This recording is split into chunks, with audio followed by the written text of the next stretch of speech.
Hello everybody and welcome to the Panhandle Open 4, powered by Prodigy. Big help from Pensacola Sports. Visit Pensacola and Flight Factory Discs. Shout out to them. I am here with Brad Mizerany. What's going on? Nice to be here today. We got a 5-man card today, featured by mostly locals or close to it. Michael Gibney, sponsored by Prodigy. Got Cam Colglazier out of Mobile, Alabama. Just a shade under 1,030 rated. Followed up by Robert Hastings, definitely a local. We're playing in Milton, Florida today, which is very close to Pensacola. So he knows this course very, very well. Next we got Harvey, also very highly rated from Pensacola, 984. Good, promising player.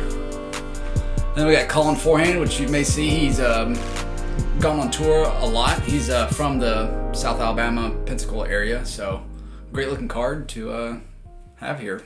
Yeah, so going right into it, we got hole number 1, par 3, starting off with the hardest hole on the course, coming in at 3.23. It's 381 feet, so right off the tee you saw you got to throw it over the fence and just keep it tight to this narrow little fairway. It takes a lot of power to get all the way through there accurately, and then you have a little tunnel at the end. You always clip these trees. It's going to take a lot just to get a putt on this hole.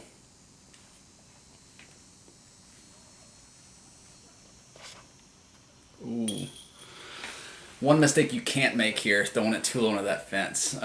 Anything that doesn't get over that, I believe, is out of bounds. No, stay in bounds. Yeah. Oh, that's inbounds. Okay. Yeah.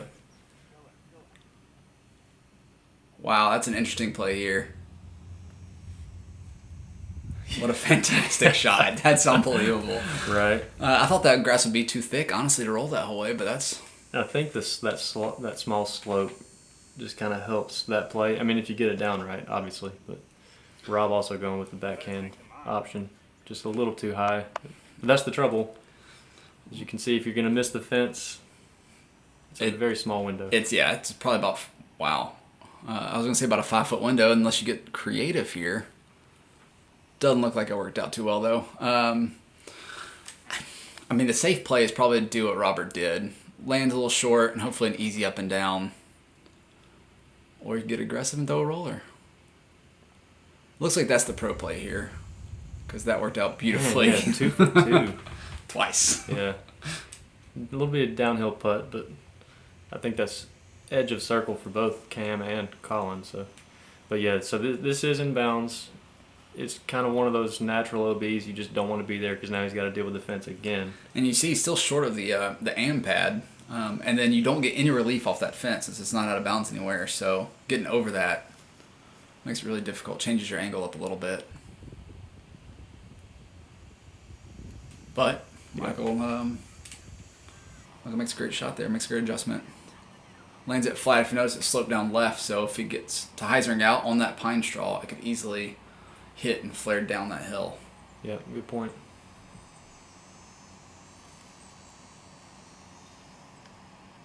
Oh, a lot of trees there, but hopefully has a little look for par. This looks like a nice little lane here. Sets up for natural hyzer. Didn't quite get the flare he's looking for. Needs to catch edge a little earlier, maybe throw it a little bit higher. He wanted to flare that off that pine straw and get it all the way there. It's a good idea, just not quite there. So Rob gonna probably have to take the early 4, but as it is, it's the hardest hole here. Oh gosh, same with Jeremy. But if you're gonna take one, might as well be the hardest. Fair enough. And as you told me before this is I believe the first time they've ever set this course up. Mm-hmm. So even though these guys are locals, they may not necessarily know this course. That's a great putt there from Cam. It is. Great way to start. Birdie on the hardest hole. But yeah, that's unless you come early, or I know they had the course set up during the week, and they had flags sticking out if they didn't have the baskets, but still, it's not something they're used to. Takes a lot of guts on those downhill putts to dart it in there like that, but if you're confident, then that's the way to go. Yes, sir. Looking at a great par save here from Gibney. If you can... There it is. Mm-hmm. And shout out to Ryan Van. I mean, he got these good Prodigy baskets in for the Temp course. So all that basket that you can see here. So it's a nice little chunk of change to bring those in. Yeah, you always get worried when putting on Temp bass, especially have a really hard putt. I know I have that problem. I always feel like I need to ease up on those putts or else it's going to just spit through or hit that pole and bounce back out. But it's nice to have these good Temp baskets. Yeah, so here we go. Hole 2, par 3. The second hardest hole on the course, back to back, averaging 3.15. It's 361 feet. You can see the road to the right, so road and right is going to be out of bounds. This is really just a hyzer for these players. Most of them are all going to take probably a spike line. You see a disc coming in there too. But just staying to the left of the road, that's your trouble. Yeah, like I said, you have to have a lot of power because it's pretty much a pure hyzer. And if you notice those flags right there, in between that on that path is also out of bounds. So if you... That's unfortunate. I think it rolled inbounds though. I don't know if they're going to give it to him or not. I haven't seen it yet, but it looked like it rolled inbounds, so it should be able to putt for 3 from there. But I mean, let's say you come up just a little short, like I was saying before, and you just get unlucky and land on that path. It's out of bounds. Right. But I mean, that's the mistake to make. Right. If you swing too wide and never come in bounds, you're almost re-teeing. That's true. Because you're out of bounds really early, so I would definitely either want to do release early or make sure you release low and get that back to looks like a great shot. As long as the catch is, never mind. Yeah, it just never. He just pulled it a little bit much. The stability just didn't quite equal out to the. The height was great. The power was great. Just pulled it, and I couldn't tell, but.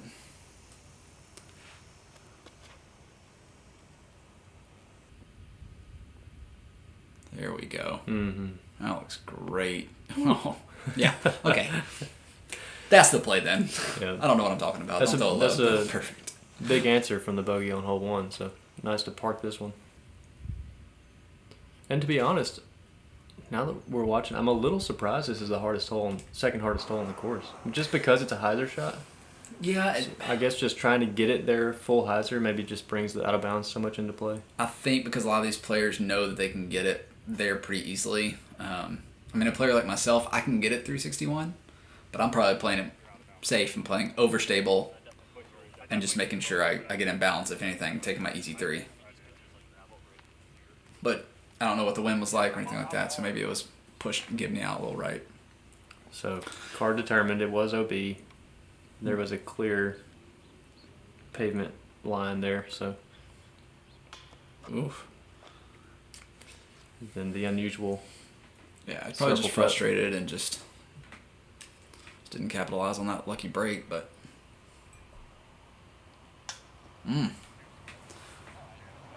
was a long putt, but. It was a good bid. Let's see if Colin can do it. Great putt on the first hole.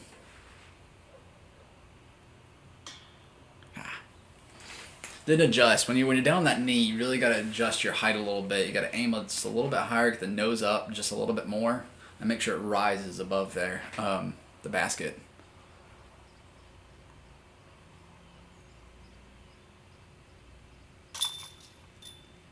You know, at least he saved the bogey. I mean, that was a long shot to park it again, but yeah, that's true. It can start going pretty south and hurry if it. I mean, it doesn't. That second shot doesn't sound like much, but 340 after going out of bounds once and going over OB the entire way again. I mean, it's difficult, and that's an easy birdie right there.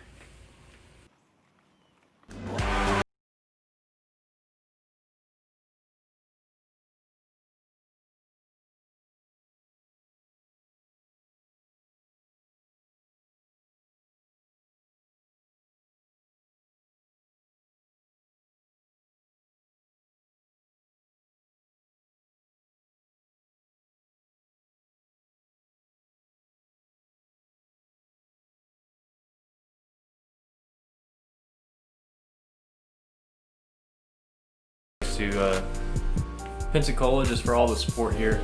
We got hole number 3, par 4, first par 4 of the tournament, 481 feet. So both of these big poles, you're gonna have a mano to the left. Good luck not hitting that sign. And then you're gonna see you're slowly just gonna keep this curve going around the second mando. and it's pretty narrow here, so pretty difficult little hole. It's coming in as the third hardest hole, so really relative to par. Third easiest hole. That's what I meant. Third easiest hole. Yeah, so like relative to par, it's not too bad, but well, as you see, I mean, 481 feet for a par 4 is not that far. So a lot of these guys are going to just play kind of like that, a safe shot, forehand, or maybe even a mid-range, just to make sure they land in bounds and not in the trees. Because I mean, you throw the first shot just 300 feet, and you only have 181 feet to go. yeah. I mean, that's an easy putter for a lot of these guys. If they called it a par 3, I wonder if it would have gotten to be... I wonder if more people would have gone for it. Mm-hmm. Yeah, big mistake there. And that's the problem with going backhand, trying to get that extra distance. If it doesn't flex out early enough, it's just going to keep going. And immediately turned away from that one. He knew he didn't like that. But yeah. I mean, with his forehand, that probably still went at least a couple hundred feet. A little kick and drop. I mean, 200 feet is still a 281-foot approach. That's a good looking shot. A little close to the fence, but I don't think I have a problem with that. You can hear Gibney in the background giving him a little advice on where he needs to throw it. You always like to see that in disc golf, competing against each other, but helping each other out. You don't have caddies a lot of times, so it's nice to help out your card mates. Jeremy going with another turnover, just not quite enough to the right this time. So he pulled it a little too much off the tee box. I wonder if that sort of thing got in his head, making sure he didn't miss that Mando and go out of bounds again.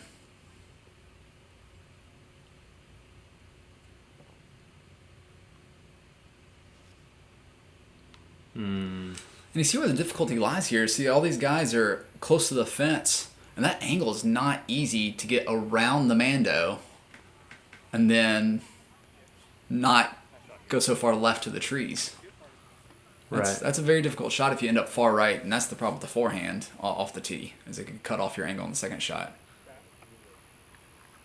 But that's how you play the hole right there. Mm-hmm. That's beautiful. 1, 2, 3.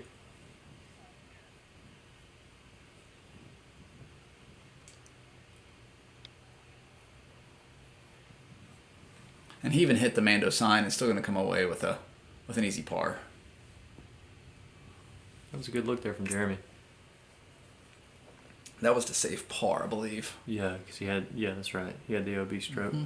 So even going out of bounds here, he hit the trees. Yes, sir. Wow. I was going to say, he went out of bounds, hit the trees, and still looked for par. So that's what shows you why it's kind of an easy hole. Because, like I said, 41, par 4.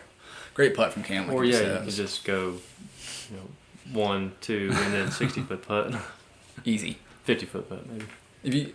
A lot of times you need to break down the hole like that. You can't think, 41, that's so far. Think, throw 240 feet, throw another 240 feet. That's a tap in. I mean, there's not a single person that I play with in tournaments that can't throw a disc 240 feet. So...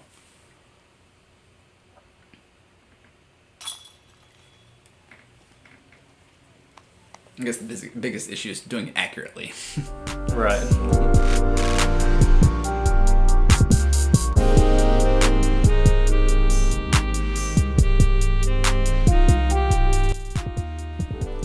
Once again, another shout out to all the sponsors who got on board with this tournament. Couldn't have done it without you. Hole number 4, 256 feet, back to a par 3, averaging 2.46. It's pretty much a dead straight shot. There is a wide hyzer route over the baseball field if you would like to take that. I think most players you're going to see just go up the gut. It is pretty tight, but straightforward shot. So no Mando on this hole? No, I don't believe so. There we go. Another great play from Colin.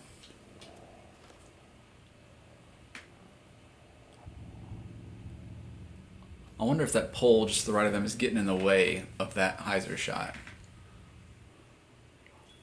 Yeah, I think because the tee box basically comes to the right in front of it. Mm-hmm. You got to really get the left side of the box, throw from that left side if you want to take that route.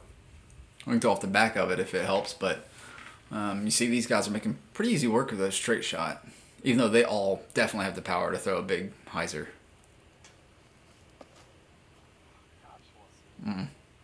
Yeah, I think you said it. That pole, it just Mm-hmm. in his head, just early release. Yep. But he's still, edge of the circle. That's pretty. Oh yeah. I'm assuming most of these guys are throwing mid ranges here, and they can all obviously throw putters Yeah, I think that was a Luna actually. 300 feet or further. A lot of times the ceiling being so low, you need a little bit faster disc to get there, but great conversion there by Gibney. A little twirl. I think Throw some flair. he's happy to get another birdie. He's finally got a under par now after going out of bounds on hole 2. Yeah, and Rob actually only about 20 feet, so.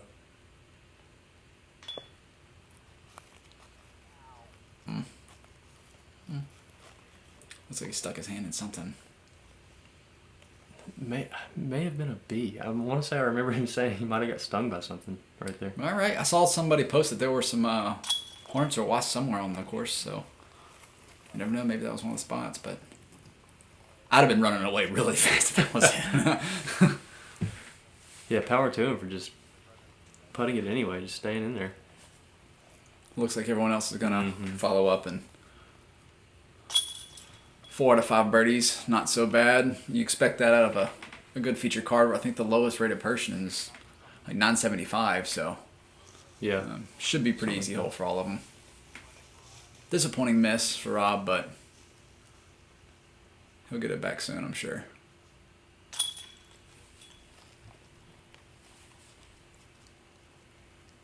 Yeah, so that will take us into hole 5, and I think we finally start to really get into some of the baseball field shots where here we go. So you're throwing from over the back of the fence, so it's a little bit higher of a fence to get over.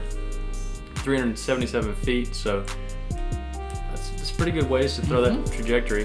2.46, it is a par 3, so I'm guessing a lot of hyzers, maybe a slight S-curve just to get over the fence that way. But you do have that backstop with that fence there, so you can really rip something if you want to and just have a putt coming back towards it. Yeah, it's gonna be hard to rip something into the fence with you having to get it over this first fence. You're gonna have to start up pretty high, and most people are gonna do hyzer like that, and hopefully have the power. Not much danger unless you do what Michael did on hole 1 and gun it right into the fence. And unfortunately, that is a re-tee if you hit the fence. I don't think any of these players will make that mistake.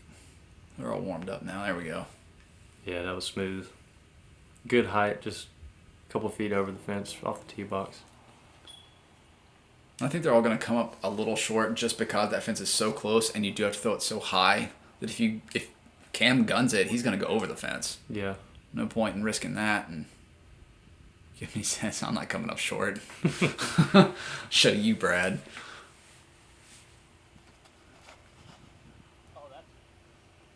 It was a little early.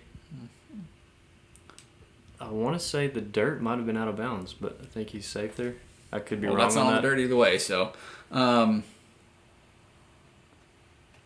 it says any clay is out of bounds. Okay, yeah. I'm assuming that's clay. Ooh. Barely cleared the fence, and that's just turned over a little much, but good backstop. That's where it comes in handy. Yeah, but that's like I said, true. he just barely cleared the fence. Maybe he didn't think he had the pop to get there, but he had a lot of distance in that one. Good Easy, little run. yeah. Easy little finger pop. It's pretty wide open. Like I said, as long as you don't land on that clay and you get over the fence, it should be no danger of anything over a par.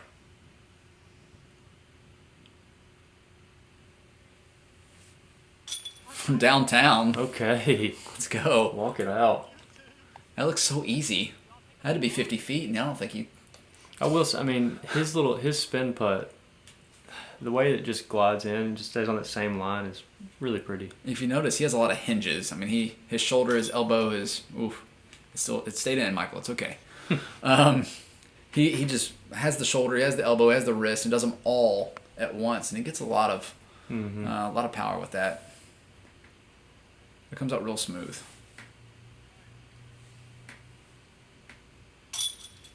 And he's just lanky, and he gets power from anything. It's not fair. Smooth putt. It's just easy. That's all it is. Very repeatable. It's almost like watching eagle putt. It's just 15 feet, 50 feet is just almost the same effort. Yeah.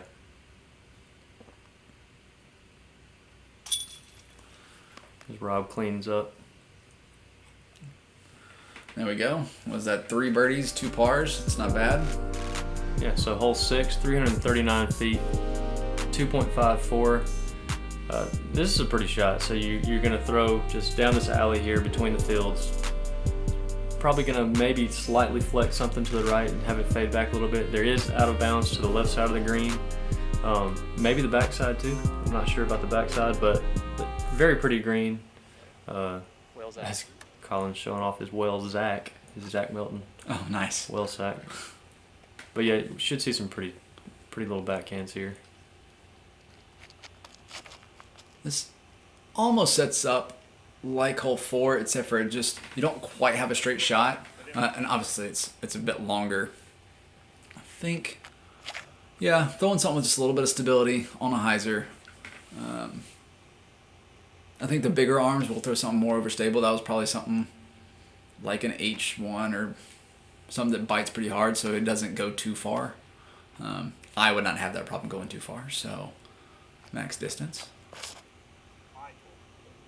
Ooh. Calling for it to get lucky. Never like to hear get lucky. Yeah, and there's those flags right there that you're talking about, so I think that's going to be out of bounds left of those flags. Yep.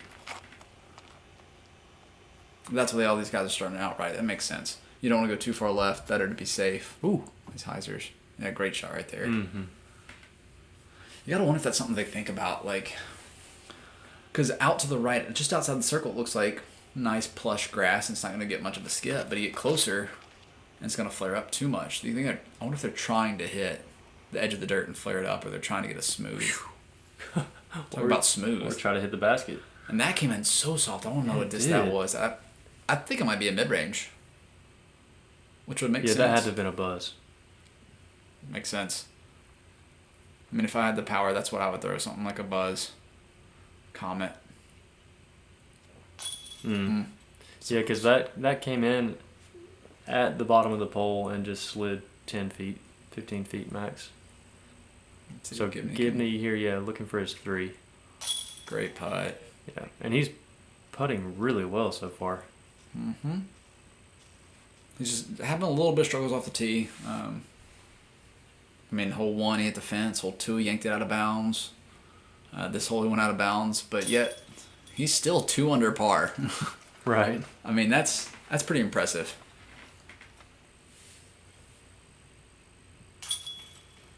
There we go. Yeah, good bird there.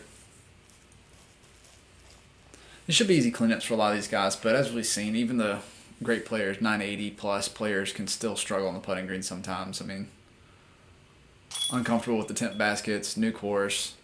I'm sure it's a hot day. It's Florida. When is it not hot? Right.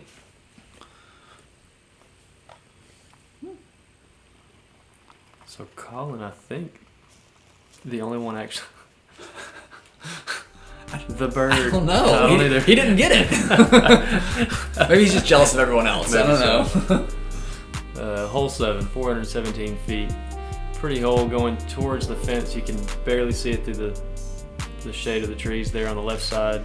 The gap over there is out of bounds, and then you're going to have a lined fairway with the flags on the right side that extend to the back of the green. And really just for a big rip, you're going to deal with that. So yeah, not much in the way. Like I said, there's a out of bounds right, out of bounds left, out of bounds long. Giving these guys free rein to rip, and ooh, that's going to be close. Mm-hmm. I think it's in bounds, but we'll have to wait and see. It definitely hit the flag, so I'll give him the benefit of being in bounds at one point because it's unlikely to have a disc hit a flag and not be in bounds. He's going a little bit safer route, just big hyzer. That wasn't flat at all. Yeah, I think that's a pretty common play since there's that gap in the fence.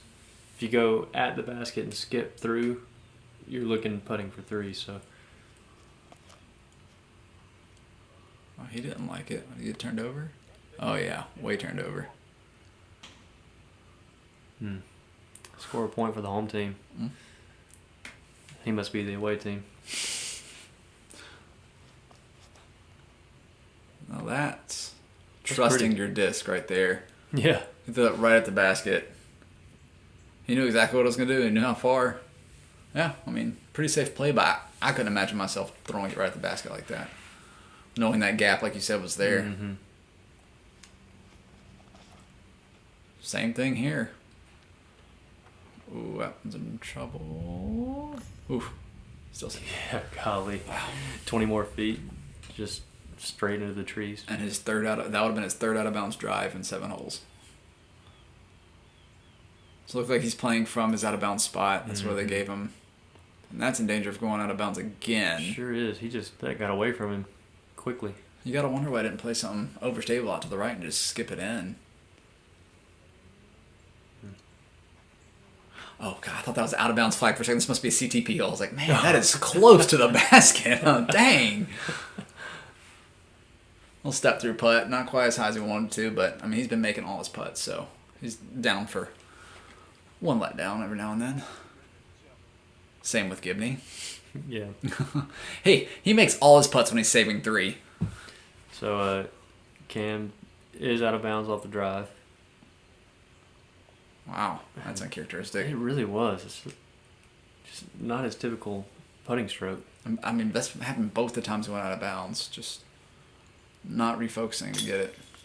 A solid comebacker from Rob after the 2 OBs. He was out of bounds twice. Ouch. Taking the double, but every stroke matters. And I mean, only threw it 3 times, but took a 5. Yeah. It's unfortunate, but at least he's laughing it off. There we go. Yeah, and all these guys that went left early are going to take their easy pars. Mm-hmm. And so it's kind of a high-risk, high-reward thing. I didn't think it was going to be that difficult, but I mean, like we saw before, it's the 3rd hardest hole in the course, and we're seeing why. Those out of bounds are dangerous.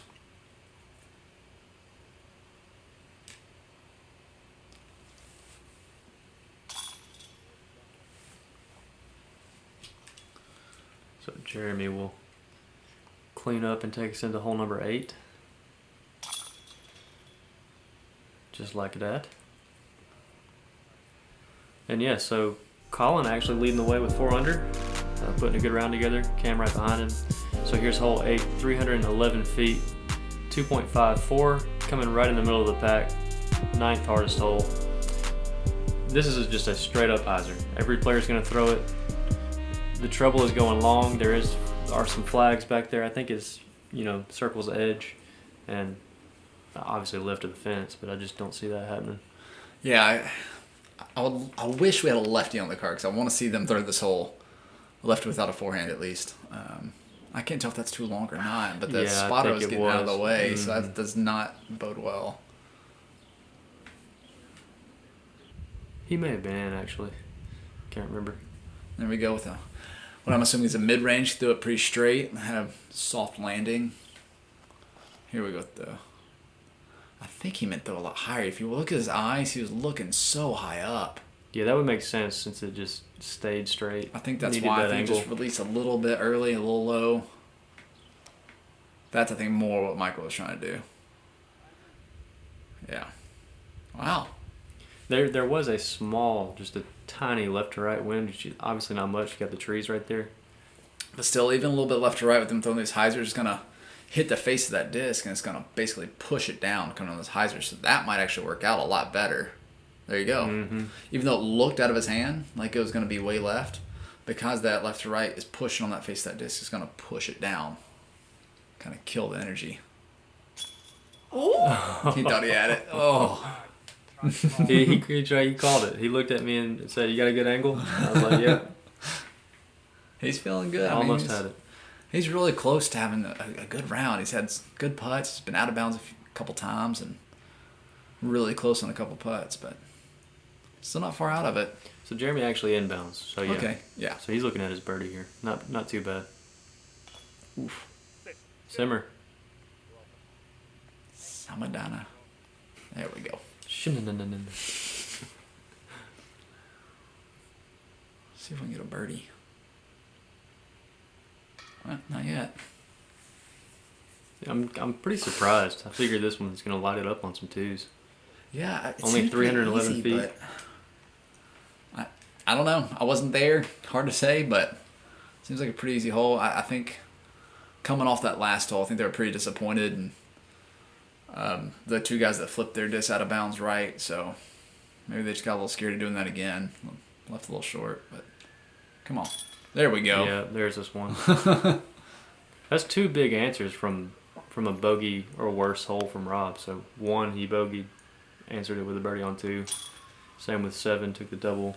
And he's not gaining strokes on everybody, but he's gaining strokes on everybody on this card. Yeah. And Mike said heavy hitters here. So going to the last hole, this front 9, we got Colin still sitting in the lead at 4 under, but it's a close race with Cam at 3 under and Gibney at 2. The other guys aren't that far behind considering we still have 28 holes left. So. Right. Yeah, well here's hole 9. Another par 4, 478 feet. I really like this hole, probably my favorite on the course. You got the fence down the left side the whole way. You got flags on the right. This hole is going to narrow in as we get to these scoreboards. And you're going to have a just tight little alley to finish the hole at the green where you see this guy here. So good hole, very just spot friendly. You want to pick your spot and try to land there. It's a very, very creative use of this open field and the scoreboard, and it seems like a straightforward hole, but once again, with wind, you never know. And that low grass, we aren't used to playing on such well manicured grass in disc golf. It's usually parks and woods and stuff like that, and you can get some weird or big skips, cut rolls that you're just not used to. Yeah. I think that's a kind of the mistake most of these guys will make, just early left, which is not a problem. As long as you're not stuck in that netting, that's going to be the big issue. Because yeah. Going back to that last par 4 was 480 something, I believe. Thinking that same mindset. Okay, throw this one just 300 feet. I have a 178-foot shot left. Yeah, I think that net's a magnet actually. I think we've had 3 hit them. And you see Cam playing it really safe with his big arm. Shouldn't be any issue. Yeah, that's a great shot right there. He can throw forehand or backhand, whatever he's comfortable with there. He's under 150 probably. Smooth little backhand there from Gibney. That looked great. Oh, yeah. Yeah. And see, you saw that actual scoot at the end. And it's not much, but with drivers on this course, on a grass like this, could be a big issue. Because that normally doesn't happen in disc golf. Yeah, another great shot there. Nicely played. I think we saw this was the 2nd or 3rd easiest hole in the course, and kind of seeing why. That's not as close as I expected Cam to put it, but it's still well within his range. Yeah, I will say it's something to note. He did end his round the previous weekend. What was that, Ledgestone? Mm-hmm. A round early, he ended up getting strep throat, so he had to drop out of that. And then this past week was dealing with that, so maybe a little rusty here at the beginning. But we'll see if he can turn it around as Rob throws another one. Good one. Maybe we can get our first star birdie here. Ring it up here, Cam. Boom. There it is. Center Easy pole. peasy. And I definitely don't see anybody else missing. Yeah. I mean, you're looking at, 12 feet? Skittles in the bullseye. Bing, bing, bing, bing.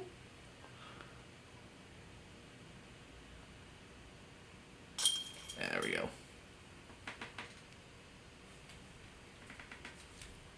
Yeah, it's about as easy as a star bird you're going to get. I think Andy, even me and you might be able to get this one. Maybe. We'll see. Maybe next year. Well, now you jinxed us. So. Well, also a great way to finish the front 9. I know it's not the end of the round for these guys, but I'm feeling good. I'm feeling promised for the next 9. I'm excited to watch it. Well, in your head, you split it up anyway. I mean, a lot of players put the 2 9s together, so it's good to finish strong on that. And Matt Oram coming through 7 under 9. Josh Hollingsworth right behind him at 6, so big rounds from those two. Still got 3 of the top 5 guys on our card, so it's exciting to see some good disc golf out of these guys. Yeah.